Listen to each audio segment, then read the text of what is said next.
Hello and welcome back to Inside the USFL podcast, giving you an inside look at the USFL from someone on the inside. To my right is Birmingham Stallions center Jordan McCray. I am Zach Brunner, and obviously, big news around the USFL this past week, week 9. Birmingham Stallions undefeated no more. That means you guys have a little bit of a different point of view going into the final week of the season. But overall, how are you guys feeling following? Of course, we've been hyping up the Houston Gamblers the past 2 weeks, saying that they're the most underrated team in the league, and you guys came up just short. Yeah. But how are you guys feeling so far? A little disappointed because, we try to make it a one week at a time thing, but stacking 8 of them in a row, like we wanted to run the table and hopefully finish the season 12-0.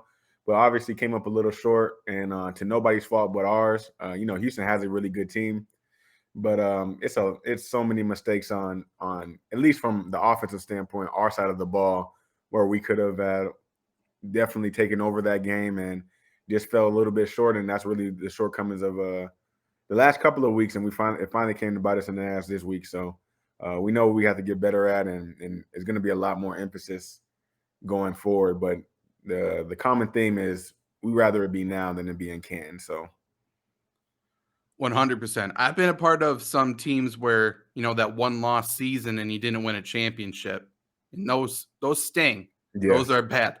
So what can be learned from this loss? I mean, obviously the old cliche is that you learn the most in defeat, you learn the most when you fail. So you look back at this past week, what is it that you guys can truly focus on going into the final week of the season then? Just having a little more attention to detail and also communicating better. And this is just from the offensive standpoint. I think the defense still played a hell of a game, and we definitely should score more than 17 points and be able to win. And we also gave up 2 points with the safety, so it would have been 15-15 if you look at it from that standpoint. But for offensively and then offensive line is just having a better form of communication all down the line, so every 5 knows what the other 4 are doing. And it's also just finishing too. Like we had the first drive of the game, 17 plays and come up with 3 points. Second drive, 12 plays in the red zone, another just 3 points. Like we got to be able to capitalize on those type of opportunities, and we did in this game, and it really came to get us in the end. To your point, I mean, you guys moved the ball pretty much all game. Running game wasn't great, but passing game was great. Jamar was super sharp. Yeah. First two drives of the game is long scoring drives, but it ended with you guys kicking for points instead of finishing in the end zone. What are the things you can actually focus on? Or what are you guys talking about? What's the difference between kicking for points at the end of the drive instead of finishing in the end zone? At least from the offensive line standpoint is making sure we all are on the same page when it comes to the points that we're making, and just being loud and vocal with our communication. On a couple of those runs, it wouldn't have even been a 17 play drive if one person hears the point, or if I'm a little bit more loud with the point, so we know exactly where we're going to be going to. Because it might be a 6-yard game, but if that guy is blocked because he knows the tackle knows where he's going, or I make the point of where we're going to be going to, then that guy is blocked, and it's a big run, it's a big touchdown. So little things like that come to show up in a game like that, especially when you don't end up scoring on drives like that. Like all of those little mistakes, 10 guys doing the right thing and one guy maybe didn't hear something or went the wrong way or anything like that are really drive killers within the drive, because nobody knows what play is going to be the play that is necessary to score. And any of those mistakes that we could have corrected would have helped us be more successful on offense. That's true. And it does lead into a question from Chris Guy. He's talking about offensive line consistency or inconsistency. He wants to know specifically, how much does communication play into he talks about picking up blitzes, but you can talk about in the running game as well, because I think you guys pass protected a lot better this game. But maybe to your point, doubling or whatever it is. Yeah, there was some missed blocks there. So a lot of the time, the communication is good for the start of the play, but once the defense starts to move more, we got to make sure everybody's on the same page. So we might be going to one backer and then there's a formation change, and now that backer goes to the complete other side. We still got to go to him. The guard that I'm working with has to know that I'm no longer working with you. I'm working with this guy, and it just something that has to be over communicated. It just can't be assumed, and that's on my fault. So I take a big blame of that. I'm not being as vocal as I should have been in the game, and something that we'll definitely work on going into this week. So even in the run game, pass game, we got to know which backers we're going to be working to, who's going to be working with who, and if we don't get that done, then it's not a very, very high chance for success, running or passing. So, Yeah, I think from people truly on the outside who are just learning about offensive line play, defensive line play, stuff like that, I think people are now, because there's more experts in the industry, the Joe Thomases of the world, talking about it, yeah, about communication on the offensive line. I do feel like people still don't realize in play, like you were just talking about, during the play while things are happening, yeah, the communication. And I know there's a lot of times, like, once you play with a guy for years, like, you just know where they're going to be, you know what they're going to do, you know their nonverbal stuff. And this situation with the startup league, other startup leagues, you guys don't have that. So to your point, you need to over communicate to even know where people are. Right. exactly. And with the lack of training camp and the lack of actually knowing the guys until we actually get here, in order for us to be on the same page, it has to be communicated every single time. And then we'll get to the point where we can do it non-verbally, but that'll probably be like championship time. And then it's even more of a reason to communicate, because we got to make sure everything goes right on that day. For sure. And speaking of communication at the offensive line, you guys are playing these teams multiple times now. Mm-hmm. And first round of the playoffs, it's going to be against the Breakers. It's going to be the third time you play them. Are you guys switching up your calls at the line of scrimmage from like the last time you played them? And if you are, like, what goes into that? Like, is it a lot of truly like flashcards, essentially, like drilling words during the week? No, it'll just be in the beginning of the week. Us as an offensive line, as a group collectively, will come up with, okay, what's going to be the word this week for this call, or what's going to be the word this week for that call. So it's just a little bit of a change up, probably something still similar to the first call, but just not the exact same. Because they'll pick up on that eventually, but they're trying to do their assignments too, so they're not going to be listening in like, oh, this means close to this. So it'll be something in the beginning of the week. If we feel like we need to change it, or like we're calling it too much and they're getting the tip on it, then we'll change it in the beginning of the week so we can drill it for practices. And then once it comes to games, it'll be just like second nature again. That makes sense. I can't imagine you guys are doing like the Peyton Manning level of calls where literally the first quarter is not the same as the fourth quarter, and it depends on the down and the distance. And no, we're not going that far in depth. If they're smart enough to pick it up from the first to the fourth, then good on them. We just got to do our job a little bit better. But we're going to stay with the same calls that we've been going with, unless it's becoming too big of a problem. Then we'll make it, obviously. But otherwise, no. Payne got the first and the fourth. We'll just get it over with in the game. Yeah. And this week, so final week of the regular season, you guys are playing the Tampa Bay Bandits Saturday, 4 p.m. Eastern on Fox. This is a big offensive line that or defensive line rather, that kind of gave you guys some issues last time. They were a little chippy, big, fast. They swatted down a bunch of balls, if I remember right. So talking about communication, how are you guys feeling going into the final week of the season? And someone asked, straight trash homie from Reddit, shout out Randy Moss, I guess, kind of. Are you guys planning on resting anybody the final week before the playoffs? No, that hasn't been a topic of discussion yet. We want to go into the playoffs hitting on all cylinders. We really don't have big enough rosters to rest guys. Like if somebody's banged up, then maybe they'll rest for this week. But we're going into it with a full head of steam, trying to win this game and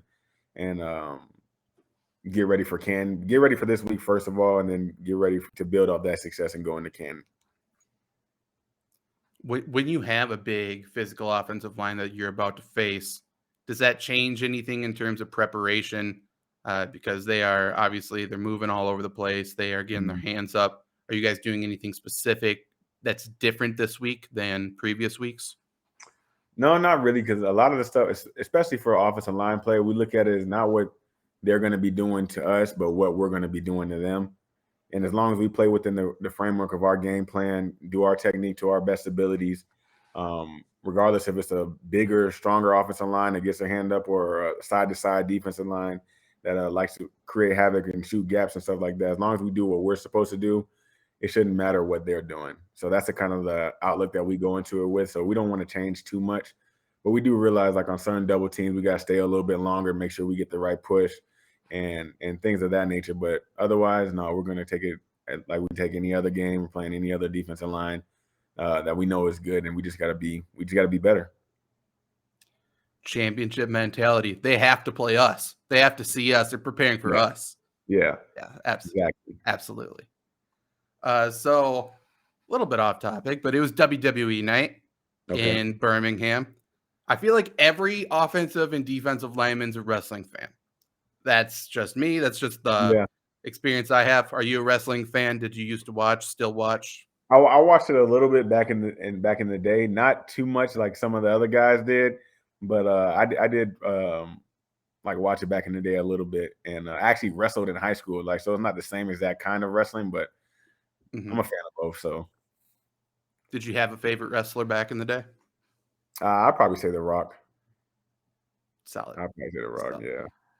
Again, got to get on The Rock's tequila. You got to figure that out. Got to figure it out. So Bikini a Troll, interesting name from Reddit. As a center, have you ever forgotten the snap count? He notes there's been plays where you see sometimes everyone's moving and the center's staying still. Has that ever happened to you in your career? It has happened before, but not really to the effect of me forgetting that it's on one and not snapping it, but instead of being on two, like I'm making calls, and it's on two and I snap it and it was on. I snap it on one and it was on two. So literally I'm the only one moving. But the only difference with that and why that's bad is because the play starts when I snap it. So if nobody else is moving but me, it's probably going to be a negative play. But every now and then it will happen. You just got to be locked in. It's usually later in the game or later in the drive when things are going good and you're not really as locked in as you should be, or you're a little bit more tired. So unfortunately, yes, I have had that happen quite a few times. So another responsibility of the center, obviously, if there's a player that jumps off sides, a lot of times the center's told just snap the ball because it's a free play. Are you watching that? Or is that something you're paying attention to actively? Yeah, especially on plays when I know, because at least for our offense, it's not every time we go on two, it's not okay, snap the ball. It's only certain times or certain plays that we have dialed up. Otherwise, when they jump off sides, whoever's the adjacent lineman is responsible for reaching out and touching the guy once he crosses the line. It has to be. So if, like, let's say the right defensive end jumps and I move, it's going to be offsides. But if the right tackle moves, then it'll be a penalty on the defense. So, yeah. That makes sense. Same person, Bikini, wants to know, do you do anything different, or is play a little different when you have someone head up versus on the guard? Just a little bit. Like, the footwork is going to be a little bit different because, you got a guy that's going to be coming downhill on you right now. When a guy's on the guard, you have a little bit more time. You can be a little bit more patient. And you still want to be patient when a guy head up on you, but you got to make sure that you're physical as well. You can't be lazy with your footwork or stand up too tall, where in situations like that, you might get away with it when he's on the guard. So just being a little bit more intentional, especially if it's a pass play, making sure you get off the ball so you're not giving the guy a one-way go. I think, at least with you, especially with different plays this season, is there anything different than if you are asked to pull immediately following a snap either? I try not to make it any different usually, but the only thing is usually I'm probably never going to pull when there's a guy head up on me. Yeah. So that would make it a lot different because you got to be patient and also make sure you're getting off the ball fast enough so you're not getting picked. But when you pull, just making sure that the ball is going straight back and not directionally to where your hips are pointing now because you're opening them up a little bit more. I'll probably say that's the only difference. And again, if you get to the line of scrimmage, all of a sudden they move someone head up you, you're supposed to pull. That's more communication that you guys are doing pre-snap. And exactly. Yeah, Lots of talking that's not picked up. Yep. For good and for bad, I would say. And that leads to another one, actually. I don't care. I'm stronger than you in IRL. I feel attacked a little bit from Reddit. He has a question. Has the emphasis on giving the audience more of an inside look at team communications affected anything or led to any issues during the game? During the game, not so much, but I mean, sometimes it's easier for the defense to pick up plays because obviously, they're going to watch the TV copy, they're going to hear the plays, they're going to hear the formations, and that gives them a little bit of an edge. So it'll be times like I remember like vividly during the Breakers game, we lined up in a certain formation, and everybody on the defense was yelling, "Watch the tunnel screen." And I was like, how in the fuck do they know this? And they literally almost picked the ball off. It almost was a pick six. And I was like, bro, because there wasn't a check for us to get out of it or anything like that. We just had to run the play. And the DB literally didn't do anything but jump the tunnel. So it was like that played us to their advantage a little bit. But I mean, just means we just got to work a little bit harder to make sure that we're not getting in those formations for just one play or anything like that. So do you think that to your point, TV copy has way more information than like a typical football game that we've seen in the past for defenses? Do you think that is fed into the lower scores towards the end of the season at all? It could possibly be that. It could possibly be that. Yeah, there was a lot more scoring going on in the beginning of the season. I didn't even pay attention to that. But maybe it's just the defense is catching up. Defense always has in my opinion, a little bit of an advantage when it comes to like a shorter season or anything like that because it's not as much learning. You just find the ball, get the ball. In my opinion, maybe that's me being naive, but offense has a lot more intricate parts into it and steps and all that kind of stuff. So I feel like defense is always going to have a little bit of an advantage when it comes to a shorter season or a shorter camp or anything like that. Maybe that's just showing up a little bit more now. I agree. I mean, again, defense, see ball, get ball. How complicated is it really? They don't do anything over there. Framing Jake wants to know, maybe you don't know this, but I feel like there will be some judgment going on if you do. How do you know how Skip Holtz eats a steak or takes a steak? Like what level of cook? I don't know. I do not know, but if I had to guess, I would at least hope it's a medium guy. Because a medium is the best way to cook the steak. If you're getting a steak rare or well done, you might as well get a burger. So I would hope that he's eating the steak the right way. Yeah, well done. If that's the case, I mean, we have some questions. I don't. I'm a rare guy, so you know what? I don't know. Yeah, I don't know. Okay. Someone on Reddit commented saying that he's a champion. He eats it blue, so everyone thinks he's gnawing on it raw. I guess I don't know. That's about all we got for this week. Do you have anything else you want to talk about heading into the final week of the season? No, that's about it, man. I honestly can't believe how fast it's been going by. Like, yeah, it seems like we just got on this yesterday talking about going to camp, and now we're here ready to head to Kane. So it's been enjoyable, man. It's been a real good experience. They've been treating us well here in Birmingham, and I'm excited to see how the rest of this season goes, and then how the USFL continues to build once guys are going to their own markets and stuff like that. I think that'll be good for the entire league. Yeah, I completely agree. We need more diehard fans. It's a little bit harder to do it the way it's set up, but obviously it makes sense the way it's set up. Yeah. And it's been a success. I mean, you guys have made it this far. Mm-hmm. Have they communicated with you anything about like the Canton plans yet in terms of transportation getting there? So we were thinking they're trying to decide whether we are going to leave Tuesday of next week or Thursday. I think we decided on Thursday. We're going to be staying in Cleveland, I believe, not in Canton, because they didn't have too many hotels in Canton that could host all of us. Mm-hmm. So we'll be staying like 40 minutes away. And then we're going to practice here on Thursday, then leave sometime around 5 or 6 Thursday night. Have our walkthrough. They'll have some stuff set up for us to do on Friday, like around Canton, and then Saturday play the game. And then when we win, we'll be there for the whole next week, and then get ready for the game on the 3rd as well. Okay, that's interesting. Mm. Are they planning? I mean, maybe it's too far ahead. Are they planning practices in Canton then? See, we haven't gotten that far yet. Sure. I'm sure after the game on the first playoff game, they'll give us a little bit more details about how that's going to go. But haven't gotten that far yet in talk. So Okay, I mean, it should be cool. mm, I like the whole Hall of Fame field there. Right, it's right at the Hall of Fame. It's a cool experience for anyone looking to go out there. I will be there for the championship game, more than likely once Birmingham wins against the Breakers. First weekend, somebody else has to go and represent. But yeah, again, Saturday, 4 p.m. Eastern on Fox against the Tampa Bay Bandits. And then after they win that game, carry momentum into the playoffs. yep.